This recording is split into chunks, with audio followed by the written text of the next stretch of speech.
अस्सलाम वालेकुम।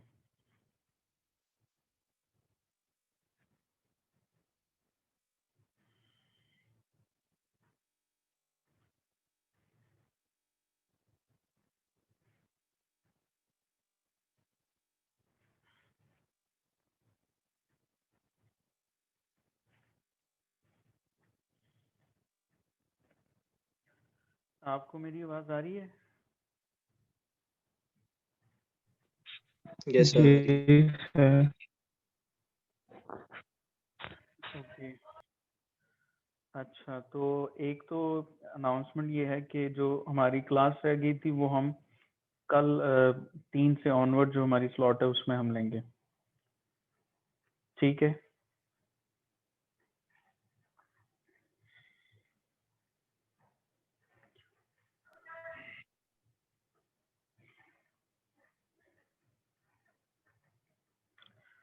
ओके। और अभी कम है स्टूडेंट्स काफ़ी, उनको कहें कि जल्दी से ज्वाइन करें। मैं मज़ीद 1 आध मिनट वेट कर रहा हूँ, फिर मैं स्टार्ट करूँगा टॉपिक।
जी, तो क्या वजह है, स्टूडेंट्स क्यों नहीं ज्वाइन कर रहे?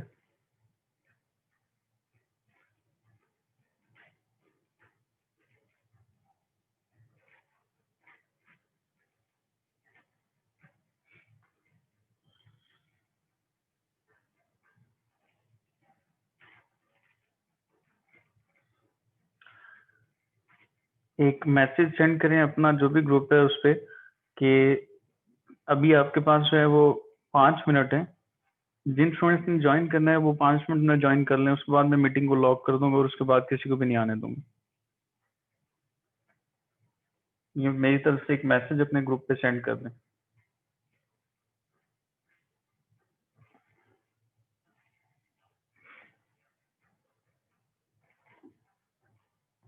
सर कर दिया लड़के ने। ओके, मैं टॉपिक कंटिन्यू कर रहा हूँ। लास्ट जो हमारा टॉपिक था, अगर उसमें कोई क्वेरी है तो पूछ लें आप। बहुत इंपॉर्टेंट टॉपिक है, बिकॉज उसी की बेस पे हमने आज का टॉपिक भी कंटिन्यू करना है। और जो कॉन्सेप्ट है पैटर्न मैचिंग का, ये कोर्स, ये पूरा का पूरा कोर्स जो है वो उसी पैटर्न मैचिंग के लॉजिक के जो है वो राउंड सारा का सारा जो है उसी का फोकस है। अगर तो आपको वो समझ नहीं आएगा तो फिर समझ लें कि ये कोर्स ही आपको समझ नहीं आया। तो इसमें जो इनिशियली हमने कुछ चीजें जो है वो शुरू में लैंग्वेज पढ़ने के लिए, अंडरस्टैंड करने के लिए चीजें की हैं। अभी पैटर्न मैचिंग की लॉजिक हमने स्टार्ट की है, पिछले 2 वीक से हम इसको कर रहे हैं। ये आपको हर हाल में समझ आनी चाहिए।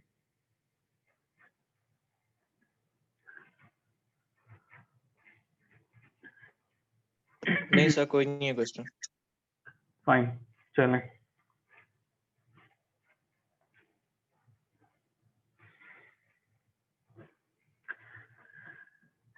अच्छा, तो हमने बेसिकली डिस्कस ये किया था कि लॉजिक है, पैटर्न मैचिंग की लॉजिक ये है कि हम सेगमेंट वेरिएबल्स को यूज करते हुए टोकन्स को मैच करते हैं। और हमने ये लॉजिक डिस्कस की थी कि कम से कम हमारे पैटर्न में कोई एक टोकन ऐसा होना चाहिए जो कि इनपुट में हो, और इनपुट के टोकन्स के साथ जो हमारे पैटर्न के टोकन है उनका मैच होना जरूरी है। रिमेनिंग अगर नहीं भी मैच होते तो सेगमेंट वेरिएबल्स उसके साथ मैचिंग कर सकता है। इस तरह के कुछ कॉन्सेप्ट्स को हमने डिस्कस किया था, और मैचिंग की ही लॉजिक को यूज करते हुए आज का हमारा टॉपिक है जो कि केस स्टडी है। 1964 में ये एक पीएचडी रिसर्च प्रोजेक्ट था जिसको इम्प्लीमेंट किया गया था, और इसका नाम रखा गया था स्टूडेंट। और इसमें हम मैथमेटिकल प्रॉब्लम सॉल्विंग की बात करते हैं, और वर्ड प्रॉब्लम्स को हम मैथमेटिक्स में कन्वर्ट करके सॉल्व करते हैं। जैसे आप डिफरेंट स्कूल में इस तरह की एग्जांपल्स करते रहे कि आपको एक इंग्लिश पैराग्राफ में जो है वो कुछ स्टेटमेंट्स गिवन होती थी कि सपोज जो है वो number of customers is equal to 10 and so on. इस तरह की एग्जांपल्स उनको आप कन्वर्ट करते थे, इक्वेशंस बनाते थे मैथमेटिक्स की, और फिर उन मैथमेटिकल इक्वेशंस को हम सॉल्व किया करते थे। तो ये इस तरह की एक एग्जांपल है जिसमें हमारे पास एक इंग्लिश पैराग्राफ की फॉर्म में एक स्टेटमेंट गिवन होगी, हम उसको पहले ब्रेक करेंगे, और ब्रेक करने के बाद हम उसको मैथमेटिकल इक्वेशंस बनाएंगे, और उन इक्वेशंस को हम फिर सॉल्व करेंगे। तो लॉजिक ओवरऑल ये है, इसको समझना है हमने। तो ये कुछ चीजें हैं जो हमने आज करनी है। एक तो ये जो सबसे पहली स्लाइड है मैथ पैटर्न, जो कि लास्ट टाइम हमने किया था, ये वो चीजें। एक चीज अगेन बता रहा हूँ कि अगर आपको ये कोड नहीं भी समझ आता, ठीक है, तो आपको लॉजिक लाजमी तौर पे समझनी है। पैटर्न मैचिंग की जो लॉजिक है वो लाजमी तौर पे आपने अंडरस्टैंड करनी है। ये असाइनमेंट थी जो जो आपसे सर हम कही गई। ट्रेसिंग में कर रहे हैं, जी जो हम ट्रेसिंग में कर रहे हैं वो बेसिक लॉजिक ना, हाँ, ये जो ट्रेसिंग की कि बेसिस ट्रेसिंग करनी पर, आनी चाहिए। हाँ जी, ये आपको कम से कम समझ आनी चाहिए। ये मैं कह रहा हूँ एटलीस्ट ये चीज तो आपको समझ आनी चाहिए, बिकॉज ये जरूरी है। क्योंकि कोड तो आप किसी लैंग्वेज में भी कर सकते हैं, आपको लॉजिक अगर समझ आ गई तो आप ये चीजें कर सकते हैं। तो जैसे ये असाइनमेंट नंबर 9 जो है वो आपसे ये कहा गया था कि सपोज ये एक एग्जांपल है, इसको ट्रेस करना है। तो आपको मैचिंग की लॉजिक में ये पता होना चाहिए, सेगमेंट मैचिंग में जो लॉजिक थी वो ये थी कि पैटर्न के अंदर सेगमेंट वेरिएबल के बाद जो भी टोकन हमें मिलेगा उस टोकन को इनपुट में सर्च किया जाता है। तो यहाँ पे जो पहला टोकन है, जो यहाँ पहला टोकन है वो है माय, ठीक है। तो जो टोकन माय है इसको मैंने इनपुट में सर्च करना है। तो इस टोकन माय को इनपुट में मैंने सर्च करना है। तो मैंने जब सर्च किया तो मुझे पता चला कि ये माय टोकन यहाँ पे मुझे मिल गया। इससे एक चीज मुझे पता चल गई, और वो ये चीज है कि मुझे ये अंडरस्टैंड मैं कर लूंगा कि ये जो वेरिएबल जो हेलो है ये इस सेगमेंट वेरिएबल ए के साथ बाइंड हो सकता है, ठीक है। फिर आपने दूसरे वाले टोकन को भी सर्च करना है, तो दूसरा टोकन था नेम। तो नेम को भी जब हमने सर्च किया ये भी मैचिंग हो रही है। फिर है इज के मैच साथ मैच हो रहा है, ठीक है। और अगेन जो है वो नेम है, नेम एक सेगमेंट वेरिएबल था, तो नेम सेगमेंट वेरिएबल जो है वो आसिफ अली खान के साथ मैच हो जाएगा। तो ये मैचिंग है। ये कैसे मैचिंग होती है, इसकी सिंपल से लॉजिक है कि हमारे पास जो है एंड पे एक फाइनल रिजल्ट आ जाएगा कि ए मैच हुआ वेरिएबल हेलो के साथ, टोकन हेलो के साथ, और जो नेम वेरिएबल था वो मैच हुआ अली, आसिफ अली खान के साथ, ठीक है, तो ये लॉजिक जो मैचिंग की है वो समझनी है। जो आज का टॉपिक है इसको आप कह सकते हैं कि ये लैंग्वेज अंडरस्टैंडिंग का प्रोग्राम था। डेफिनेटली अब मेरे पास अगर एक इंग्लिश पैराग्राफ में कुछ स्टेटमेंट्स गिवन है और मैं कहता हूँ उनको मैं मैथमेटिक्स में कन्वर्ट करके इवन मैं उसको सॉल्व भी कर लूंगा, तो हम कह सकते हैं कि ये प्रोग्राम जो है वो लैंग्वेज को अंडरस्टैंड कर रहे हैं। ठीक है, अब लैंग्वेज अंडरस्टैंडिंग से मुराद यहाँ पे कतन ये नहीं है कि वो जो है वो उसको उसको बाय मीनिंग भी समझता है, ऐसा नहीं है। हमने क्या किया, एक्चुअली पैटर्न सेव किए हुए हैं, वो उन रूल्स और उन पैटर्न्स को मैच करते हुए उसको ब्रेक डाउन कर लेते हैं। तो एंड यूजर को तो यही लग रहा होगा कि ये लैंग्वेज अंडरस्टैंडिंग है, लेकिन अगर हम जो है वो इन डीप बात करें तो ये लैंग्वेज अंडरस्टैंडिंग नहीं है। ठीक है, वो रूल्स को यूज करते हैं, हम क्या कर रहे हैं एक्चुअली उसको ब्रेक डाउन कर रहे हैं। तो जैसे सपोज ये एग्जांपल है, if the number of customers Tom gets is twice the square of 20% of the number of advertisement he run and the number of advertisement is 45, then what is the number of customers Tom gets? ये एक example है। एक English statement में मुझे एक paragraph के form में given है और स्टूडेंट का जो प्रोग्राम है, ये स्टूडेंट प्रोग्राम जो है, ये प्रोग्राम जो है इस तरह की प्रॉब्लम्स को सॉल्व कर सकता है। ये इसको सॉल्व करेगा और एंड पे आपको रिजल्ट में बता देगा कि number of customer equal some value, जो भी वैल्यू आती।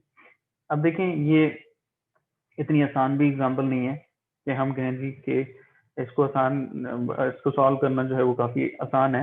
इसमें बहुत सारी लॉजिक्स हैं। पहली लॉजिक ये है कि इस पैराग्राफ को, जो कि एक इंग्लिश फॉर्मेट में हमें गिवन है, इसको हमने ब्रेक करना है। ब्रेक करने के बाद इसमें से मैथमेटिक्स की एक्सप्रेशंस हमने बनानी, इक्वेशंस हमने बनानी। ठीक है, वो कैसे बनेगी, अगेन एक लॉजिक है। जब वो मैथमेटिकल इक्वेशंस बन जाती हैं तो आपको पता है मैथमेटिक्स को सॉल्व करना इतना आसान नहीं। ठीक है, तो mathematical problem solving is again a technique जो कि इस प्रोग्राम में एक मॉड्यूल के तौर पे ऐड की गई है, जो कि लीनियर इक्वेशंस को सॉल्व करेगा। अच्छा, मुझे यहाँ पे जरा एक 2 मिनट दीजिएगा, मैं आपको रिज्वाइन करता हूँ।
जी हाँ, तो मैं यहाँ आपको ये बता रहा था कि इसको फिर हमने सॉल्व करना है, तो मैथमेटिकल प्रॉब्लम्स को सॉल्व करने करने के लिए भी हमें जो है वो एक इसमें मॉड्यूल ऐड करना पड़ेगा जो कि मैथमेटिक्स को सॉल्व करे। तो एनीवेज, इसको जब हम सॉल्व करेंगे तो अब आप देखें अगर, तो सबसे पहले जो है वो हमें यहाँ पे हमसे ये कहा गया है कि हमने नंबर ऑफ एडवर्टीजमेंट्स जो है वो फाइंड करनी है। और जो नंबर ऑफ एडवर्टीजमेंट्स हैं, खाली उनको फाइंड नहीं करना, बल्कि उन नंबर ऑफ एडवर्टीजमेंट्स का हमने 20% भी लेना है। ठीक है, फिर स्केयर भी लेना है और फिर उसको ट्वाइस भी करना है। और नंबर ऑफ एडवर्टीजमेंट हमें क्या गिवन है यहाँ, 45। तो अगर ये 45 जो वैल्यू गिवन है, इसका हम ले लें 20%, जो भी वैल्यू बनती है उसका हम स्केयर लें, फिर जो रिजल्ट बनता है उसका हम ट्वाइस कर देंगे, तो ये हमारे पास जो है वो टोटल नंबर ऑफ कस्टमर्स जो है वो आ जाएंगे। इसको हमने सॉल्व करना है। तो आगे चलते हैं, हम इसको सॉल्व करते हैं। तो ये मजीद कुछ एग्जांपल्स हैं यहाँ गिवन है, जैसे स्टूडेंट को इस केस में ये जो वाले प्रीवियस वाली एग्जांपल थी, उसके सोल्यूशन में आपको स्टूडेंट जो है वो आंसर देगा 162। ये जो प्रोसेस मैंने आपको बताया है उसको यूज करते हैं। और इस केस में हम जो है वो जो प्रीवियस लॉजिक्स थी हमारी, अलाइजा के केस में हमने जो पैटर्न मैचिंग की कॉन्सेप्ट को डिस्कस किया था, वही कॉन्सेप्ट जो है वो हम यहाँ पे भी ऐड करेंगे थोड़ी सी मॉडिफिकेशन के साथ।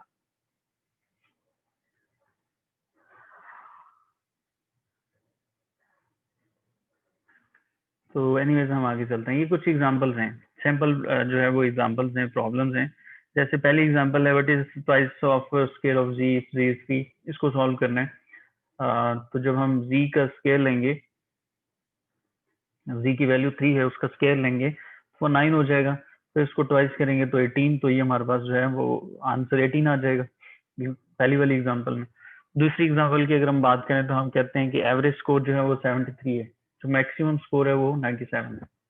तो हमने फाइंड करना है care of difference between average and maximum score. तो एवरेज और मैक्सिमम स्कोर का हम पहले डिफरेंस लेंगे, ठीक है। तो 73 का डिफरेंस लेंगे 97 के साथ, जो भी वैल्यू आएगी उसको हम स्केयर कर देंगे, तो ये हमारा आंसर हो जाएगा। और इसी तरह से बहुत सारी एग्जांपल, ये एग्जांपल गिवन है। तो आपने आपके नोट्स में ये एग्जांपल गिवन है, आपने क्या करना है, आपने जैसे ये मजीद यहाँ पे भी कुछ एग्जांपल्स गिवन है अगली स्लाइड पे भी। तो आपने क्या करना है कि जो भी आपकी लैब होगी, आपने पाइथन में ये जितना भी कोड है, स्टूडेंट का जितना भी कोड है, अलोंग विद जो पैट मैच की लॉजिक थी जो कि प्रीवियस क्लास में हमने की थी, वो नोट्स में गिवन है। आपने इस कोड को जो है वो कॉपी पेस्ट करना है और इस कोड को आपने रन करना है, ठीक है। और ये जितनी भी स्टेटमेंट्स अभी प्रीवियस वाली स्लाइड्स के ऊपर आपको दिखाई गई हैं, आपने उनको वन बाय वन कॉपी करके स्टूडेंट के प्रोग्राम को एज अ इनपुट पास करना है, और फिर आपने रिजल्ट्स को वेरीफाई करना है, देखना है कि वो प्रोग्राम आपको रिजल्ट क्या दे, ठीक है। तो ये तो मैंने आपको जस्ट थोड़ा सा ओवरव्यू दिया कि आप लैब में ये चीजें कीजिएगा ताकि आपको जो अंडरस्टैंडिंग है आपकी वो मजीद बेहतर हो जाए। अच्छा, तो अब मैं अगर यहाँ पे जो हमारा इस केस स्टडी में जो कंप्लीट ऑब्जेक्टिव्स हैं उसको अगर हम हाईलाइट करें, एक ओवरव्यू फॉर्म में देख लें, तो मुझे दो तीन चीजें करनी है। मैं यहाँ स्लाइड में पहले आपको शो कर देता हूँ। मुझे सबसे पहले जो कुछ मेन फंक्शंस हैं स्टूडेंट में मैंने यूज करने हैं, ये कुछ लिस्ट ऑफ फंक्शंस हैं। जैसे हमने पैट मैथ्स को इंपोर्ट करना है और एक वेरिएबल बनाना है जिसमें हम स्टूडेंट के रूल्स को रखेंगे, लेटर्स, ऑपरेटर्स, नंबर्स, इस तरह की चीजें हम करेंगे। फिर हम स्टूडेंट का एक जो है वो फंक्शन लिखेंगे, नॉइज वर्ड्स रिमूव करने के लिए एक लॉजिक ऐड करेंगे। फिर हम ट्रांसलेट करेंगे एक्सप्रेशंस को, तो उसके लिए ये एक मॉड्यूल लिखेंगे ट्रांसलेट टू एक्सप्रेशन का। और जब वो एक्सप्रेशन में कन्वर्ट हो जाता है तो फिर मैथमेटिक्स को सॉल्व करने के लिए हम सॉल्व इक्वेशन के मॉड्यूल को लिखेंगे। तो ये एक फ्लो है। इसको मैं एग्जांपल की तरफ आता हूँ, एग्जांपल हम पहले कर लेते हैं ताकि आपकी मजीद जो है वो अंडरस्टैंडिंग बेहतर हो जाए। फिर वापस इस स्लाइड पे आएंगे और फिर देखेंगे कि एक्चुअली इन 3 मॉड्यूल्स को इस सीक्वेंस में सॉल्व करने का हमें एक्चुअली क्या मीनिंग है। तो मैं अभी ये स्लाइड्स जो हैं वो स्किप कर रहा हूँ और एक्चुअली मैं एग्जांपल पे मूव कर रहा हूँ, देन हम इन स्लाइड्स पे वापस आएंगे।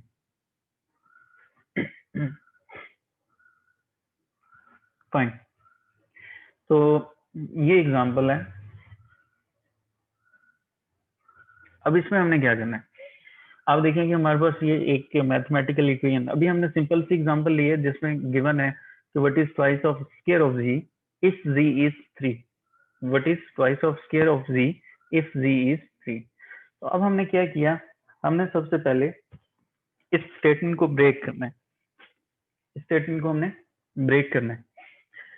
कैसे ब्रेक करेंगे, हम इसको जो इसकी इस पैराग्राफ को आप इसको अज्यूम करें, ये एक पैराग्राफ है, हम इसको सेंटेंसेस में पहले ब्रेक करेंगे। और सेंटेंस में ब्रेक करने की फिलहाल लॉजिक ये है कि हम इसको डॉट की बेस पे ब्रेक कर देंगे, ठीक है। तो मैं अगर इसको डॉट की बेस पे ब्रेक करता हूँ तो ये मेरी एक इनपुट बनेगी व्हाट इज ट्वाइस स्क्वायर जी, और एक इनपुट बनेगी इफ जी इज 3। तो ये दो पार्ट्स में मैंने अपनी इनपुट को डिवाइड कर दिया। सबसे पहला क्या काम किया मैंने, जो भी यूजर की इनपुट थी उस यूजर की इनपुट को मैंने डिफरेंट सेंटेंसेस में ब्रेक कर दिया। और सेंटेंस ब्रेकिंग की लॉजिक ये है कि हम जो है वो फुल स्टॉप की बेस पे हम उसको ब्रेक कर रहे हैं। तो फुल स्टॉप की बेस पे ब्रेक किया तो एक जो है वो उसका इनपुट पोर्शन बना what is twice of square of G, और दूसरा जो पोर्शन बनेगा वो इफ जी इज 3 बनेगा।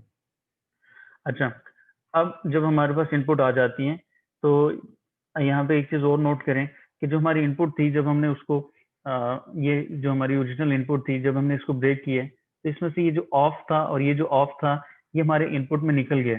ये इसका मतलब ये ऑफ ऑफ जो है ये बेसिकली नॉइज वर्ड्स थे। ये नॉइज वर्ड था, इसको हमने रिमूव कर दिया।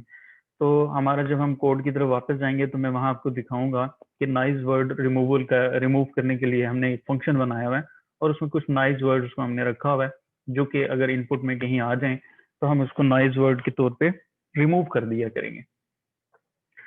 एक तो ये बात हो गई।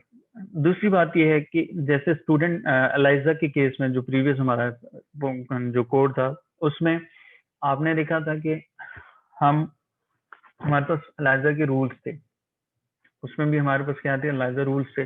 उन रूल्स की बेस पे हम देख करते थे। यानी यूजर कहते हैं हेलो हाउ आर यू, तो हमारे पास जो है वो एक रूल था हेलो का।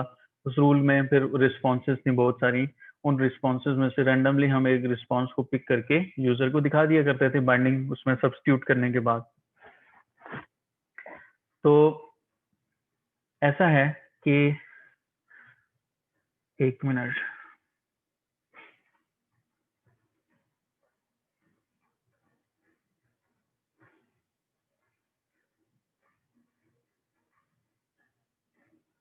ओके। तो वही लॉजिक हमने यहाँ पे भी यूज करनी है। यानी कोई भी अगर आपने इंटेलिजेंट एप्लीकेशन बनानी है तो एक चीज तो लाजमी है, उसके लिए आपको रूल्स लिखने पड़ते हैं। तो अब जो नॉर्मल प्रीवियस वाली एग्जांपल थी वो तो एक चैटिंग लाइक एप्लीकेशन थी और चैट में कुछ भी यूजर लिख सकता है, ठीक है। चैट में यूजर कुछ भी लिख सकता है। तो जो नॉर्मल अभी हम एप्लीकेशन सॉल्व करने जा रहे हैं ये चैटिंग एप्लीकेशन नहीं है, बल्कि हम इसको स्पेसिफिकली मैथमेटिक्स के डोमेन में डील करना चाह रहे हैं। तो मैथमेटिक्स मैं चूंकि सॉरी डोमेन में जब हम इसको डील कर रहे हैं तो हमारे रूल्स हैं वो मैथमेटिकल इक्वेशन सॉल्विंग से रिलेटेड ही होंगे, ठीक है। हमारे रूल्स जो हैं वो मैथमेटिकल इक्वेशन सॉल्विंग से रिलेटेड होंगे। तो हमें हमें एक रूल्स की लिस्ट चाहिए, ठीक है। हमें एक रूल्स की लिस्ट चाहिए। ये रूल्स की लिस्ट ये राइट मोस्ट साइड के ऊपर आपको नजर आ रही होगी। ये रूल नंबर 1 है, ये रूल नंबर 1 है। इस रूल का जो पहला वाला पोर्शन है इसको हम कहते हैं पैटर्न, और ये जो दूसरा वाला पोर्शन है इसको हम कह रहे हैं रिस्पॉन्स। ये जो है ये रिस्पॉन्स है और ये हमारा पैटर्न, पैटर्न और रिस्पॉन्स। अब नोट करें कि जो प्रीवियस एग्जांपल थी लाइजा सिस्टम में हमारे पास मल्टीपल रिस्पॉन्सेज होती थी। यानी अगर आप कहते हैं हेलो हाउ आर यू तो उसकी एक रिस्पॉन्स थी आई एम फाइन, एक रिस्पॉन्स थी व्हाट अबाउट यू, ठीक है, और एक्स वाई और भी रिस्पॉन्सेज थी। तो एक इनपुट के अगेंस्ट जो पैटर्न मैच होता था उस मैच पैटर्न के अगेंस्ट एक से ज्यादा रिस्पॉन्सेज थी। रीजन इसकी वो चैटिंग एप्लीकेशन, और चैटिंग एप्लीकेशन में आप अगर बार बार एक ही इनपुट दे रहे हैं तो सिस्टम को चाहिए कि वो अपनी रिस्पॉन्सेज को चेंज करके आपको आंसर करे। लेकिन जो करंटली एग्जांपल हम सॉल्व करने जा रहे हैं ये मैथमेटिक्स के डोमेन में एक एग्जांपल है। और अगर मैथमेटिक्स में एक जगह लिखा हुआ है ट्वाइस ऑफ सम वेरिएबल, तो वो ट्वाइस ऑफ सम वेरिएबल अगर 10 दफा भी यूजर पास कर दे या इनपुट में आ जाए तो उसके अगेंस्ट जो रिस्पॉन्स होगा वो हमेशा एक ही जैसा होना चाहिए, उसमें कोई चेंज नहीं होना चाहिए। दैट्स वाई एक पैटर्न के अगेंस्ट एक ही रिस्पॉन्स। ये बात समझते हैं? नहीं सर, क्लियर नहीं है। अच्छा जी, बाकियों को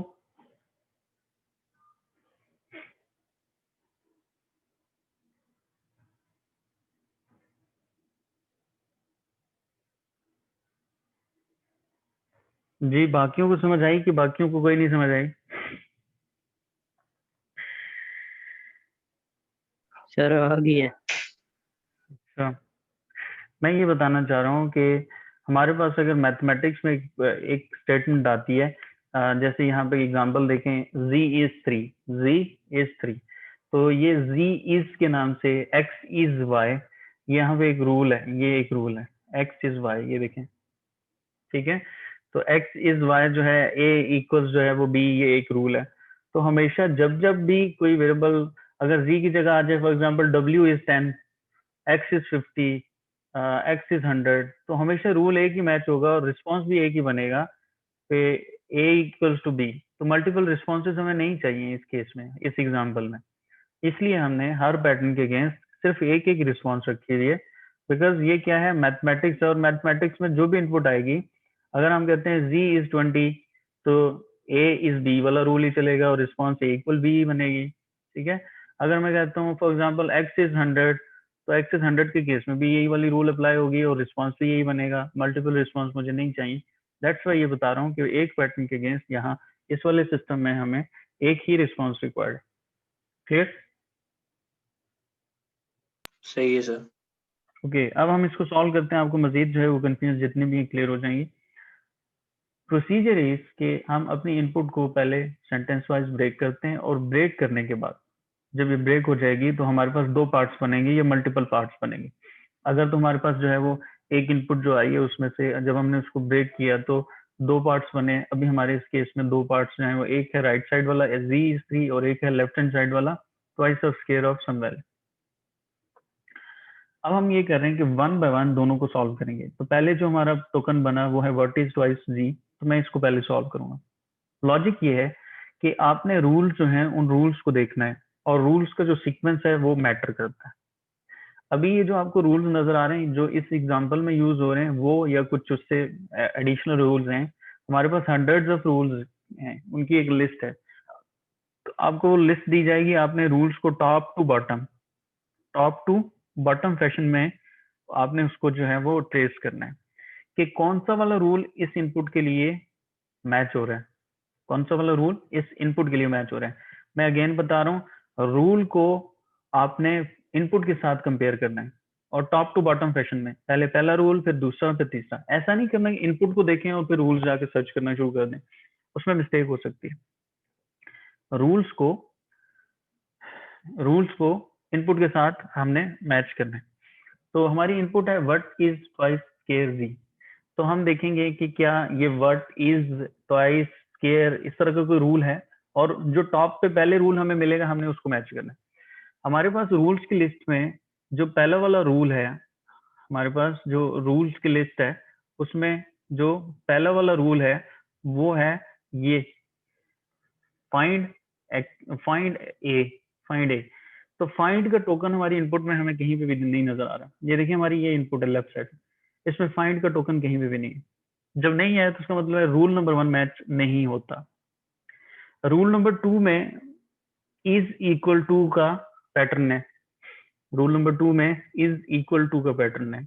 मेरी इनपुट में इज तो है, लेकिन इसके बाद इक्वल टू नहीं है, इसका मतलब रूल नंबर 2 भी मैच नहीं होता। रूल नंबर 3 ये कहता है कि इक्वल टू, और आप देखें मेरी इनपुट में इक्वल टू कहीं पे भी नहीं है। रूल नंबर 4 ये कहता है कि static A is static B. तो अब हमारी इनपुट में अगर आप देखें तो इज इसके साथ मैच हो सकता है और जो स्टैटिक ए है वो व्हाट के साथ मैच हो सकता है, ट्वाइस स्क्वायर जी है वो बी के साथ मैच हो सकता है। तो हमने ये कहा कि हमारी इस इनपुट के अगेंस्ट ये वाला रूल जो है ये मैच होता है और इस रूल की ये रिस्पॉन्स, ठीक है। तो हमने जो रूल मैच हुआ वो रूल वहां पे लिख दिया, और दूसरा काम हमने ये करना है कि इस रूल के अगेंस्ट जो बाइंडिंग हुई है, जो हमारा पैटर्न मैचर का रिजल्ट हमें देगा बाइंडिंग, वो बाइंडिंग हमने बतानी है। और हमने कहा कि बाइंडिंग क्या हुई, जो वेरिएबल वर्ड था वो ए के साथ बाइंड हो गया, जो वेरिएबल वर्ड है वो ए के साथ बाइंड हो गया, और ट्वाइस स्क्वायर जी जो है वो बी के साथ बाइंड हो। तो ये हमने स्टेप 1 में ये बताया कि हमारा ये रूल मैच हुआ। इस रूल ने हमें बाइंडिंग में रिजल्ट के फॉर्म पे ए की वैल्यू ये दे दी, बी की वैल्यू ये दे दी। अब रूल के अगेंस्ट जो रिस्पॉन्स है उसको देखें। तो रूल के अगेंस्ट जो रिस्पॉन्स है यहाँ पे वैल्यू है ए, तो मुझे ए की जगह यहाँ पे वर्ड पुट करना है, और ये जो वैल्यू है बी, ठीक है, इस बी की जगह बी की वैल्यू ट्वाइस स्क्वायर जी पुट करनी है। लेकिन आप देखें तो पहले ए को सॉल्व करेंगे, अगर वो कंप्लीट रिजल्ट हमें दे देगा उसकी वैल्यू को हम ए की जगह पुट करेंगे, फिर बी को भी सॉल्व करेंगे, जो बी का रिजल्ट आएगा वो बी की जगह पे हम पुट करेंगे। ठीक है, बात समझ आई यहाँ यस तक? सर। ओके, अब हम ये कह रहे हैं कि हम अब हमारी इनपुट जो है वो फिर से दो पार्ट्स में ब्रेक होगी, ये बात याद रखें। हमारी इनपुट जो है वो फिर से दो पार्ट्स में डिवाइड हो चुकी है। अब दो पार्ट्स कौन कौन से हैं? एक पार्ट है वैल्यू ऑफ ए और एक पार्ट है value of B. Value of A जो है वो फिर से इनपुट बनेगी, ये इनपुट बनेगी। तो जब हम इसको एज अ इनपुट लेंगे तो हमारे पास इनपुट में आ गया वर्ड, ठीक है। अब फिर से इनपुट को हम रूल्स के साथ मैच करेंगे। तो एक चीज याद रखें कि अगर आपकी इनपुट एक सिंगल टोकन में कन्वर्ट हो गई है तो फिर वहां रूल्स मैच नहीं होते, तो ये इनपुट मजीद जो है वो किसी रूल के साथ कंप्लाई नहीं कर रही, मैच नहीं होगी। जब ये मैच नहीं होगी तो फिर हम दूसरा वाला एक को छोड़ के हम कहते हैं ए एंड पे पहुंच गए, अब बी की बात करते हैं, तो बी को पिक कर लेंगे। तो बी को एज इनपुट हम कंसीडर करेंगे। तो बी की वैल्यू थी ट्वाइस के जी। हमने बी के अगेंस्ट देखा कि कौन सा रूल मैच होता है। पहले रूल में है फाइंड ए, मैच नहीं होता, फाइंड कहीं पे भी नहीं है, इज इक्वल टू मेरे रूल में नहीं है, नहीं मैच होता, इनपुट में नहीं था सॉरी, इक्वल टू इनपुट में नहीं है, इज मेरी इनपुट में अब नहीं है, ट्वाइस। अब ये देखें ये वाला जो रूल है ट्वाइस वाला, ट्वाइस सम वेरिएबल ए, तो यहाँ पे देखें ट्वाइस ट्वाइस के इक्वल हो जाएगा, सम वेरिएबल ए की जगह क्या आ जाएगा, स्केयर जी। तो ये रूल मैच होता है। जब ये रूल मैच होता है तो हमने बताया कि ये रूल है ट्वाइस वाला, और ट्वाइस वाले रूल की ये रिस्पॉन्स है 2 मल्टीप्लाई बाय ए। ये देखें ट्वाइस के अगेंस्ट जो है वो 2 मल्टीप्लाई बाय ए रिस्पॉन्स है। तो बाइंडिंग क्या आएगी, ए मैच हो जाएगा, ट्वाइस ट्वाइस के साथ मैच हुआ, ए मैच हो जाएगा स्केयर जी के साथ। अब जब ए की वैल्यू आ गई स्केयर जी, तो ये बन जाएगा इनपुट। स्केयर जी के लिए रूल देखा जाएगा। हम रूल चेक करते करते जब यहाँ पहुंचेंगे तो हमें पता चलेगा ये स्केयर ऑफ एक्स का रूल मैच हो रहा है, तो ये रूल हमने वहां लिख दिया, ये रूल स्केयर वाला। इस रूल की रिस्पॉन्स थी कि स्केयर का मतलब होता है, मैथमेटिक्स में स्केयर का क्या मतलब होता है कि उस वैल्यू को उसी से मल्टीप्लाई करा दो, ठीक है। तो वो रूल हमने पिक किया और उस रूल की जगह पे उसकी बाइंडिंग लेके आए, तो स्केयर स्केयर से मैच हो रहा था, ए की जगह जी की वैल्यू आ गई।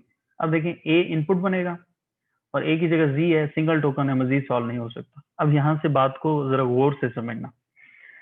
अभी ये जो z की वैल्यू है इनपुट में, ये a की बाइंडिंग थी और ये z की वैल्यू यहाँ पे a की जगह पुट होनी चाहिए, ठीक है। तो a की जगह आ जाएगा z, दोबारा से यहाँ पे भी देखें, यहाँ पे भी a है, ये इसकी भी जगह क्या आ जाएगा z, तो रिजल्ट क्या बनेगा z मल्टीप्लाई बाय z,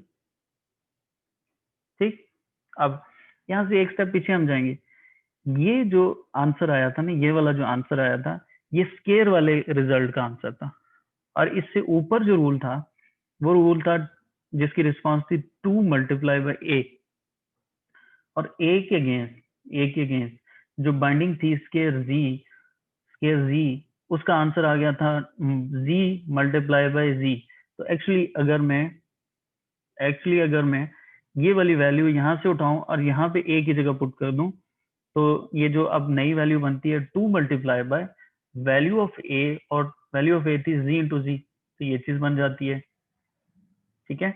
अब यहाँ से इस पे ये, तो हम यहाँ पे a की वैल्यू को सॉल्व कर चुके थे और a की वैल्यू थी वर्ड, तो यहाँ पे a की जगह चला जाएगा वर्ड। ये जो b था, ये वाली वैल्यू, इस b का आंसर आगे जितना भी था वो आया था। तो b, ये वाला जो आंसर है, ये एक्चुअली ये वाला जो आंसर है, ये सारा का सारा आंसर b का था। तो ओवरऑल यहाँ पे a की जगह जब मैं वर्ड पुट करूंगा तो वर्ड इक्वल्स b आ जाएगा। सो मेरे पास जो फाइनल रिजल्ट बना वो बना word equal 2 multiply by z into G. तो ये मेरी एक एक्सप्रेशन बन गई, मैथमेटिकल एक्सप्रेशन बन गई, क्लियर।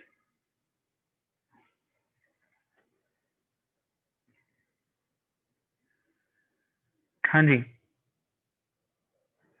यहाँ तक कोई क्वेश्चन। और एक चीज याद रखें, जो मेरी ओरिजिनल इनपुट थी, उस ओरिजिनल इनपुट का सिर्फ पहला वाला जो सेंटेंस था मैंने अभी तक उसको सॉल्व किया ये, और उसका आंसर मैंने जो है वो एक वैल्यू जो है वो एक मैथमेटिकल एक्सप्रेशन बन गई, और उस एक्सप्रेशन को मैंने अब आगे जाके यूज करना है। जी समझ आ गई है सही है बात, सर। ठीक है गुड।